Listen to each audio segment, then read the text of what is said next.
បាទសួស្តីបងប្អូនថ្ងៃនេះជួបគ្នាសាជាថ្មីម្ដងទៀតហើយជាមួយនឹងខ្ញុំបាទជាមួយនឹងការ unboxing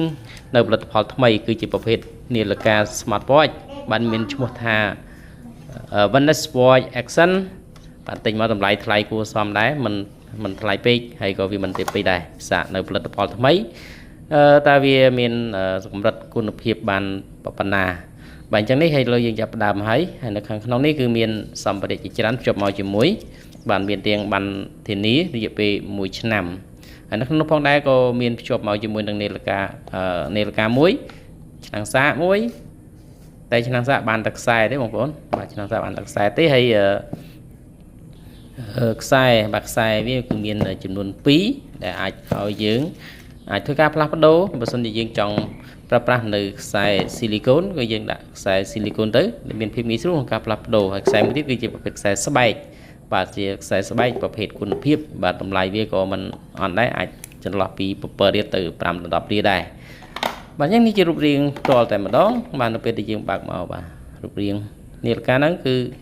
តូចល្មមសមនឹងកដៃរបស់យើងបាទជាទូទៅបាទមិនធំពេកហើយក៏មិនតូចពេកដែរអានេះគឺតែជាការ boxing មិនទាន់ជាបានប្រើប្រាស់នៅឡើយទេបាទថ្មីហើយចំណែកឯកម្រិតគុណភាពកម្រិតណាហ្នឹងយើងនឹងចេញវីដេអូនៅពេលក្រោយទោះបីយ៉ាងណាក៏ដោយខ្ញុំជឿថាផលិតផលនេះគឺវាមានតម្លៃបាទសមរម្យល្មម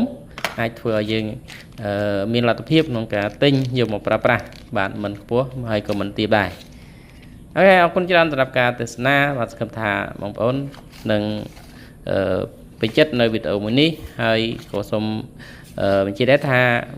បើសិនជាយើងចង់ទិញនៅផលិតផលអ្វីប្រើប្រាស់បាទយើងត្រូវតែគិតអំពី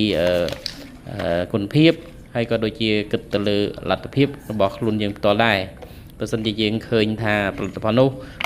ជាផលិតផលដែលល្អហើយក៏ប៉ុន្តែយើងអត់ទាន់មានលទ្ធភាពក៏គួរតែពិចារណា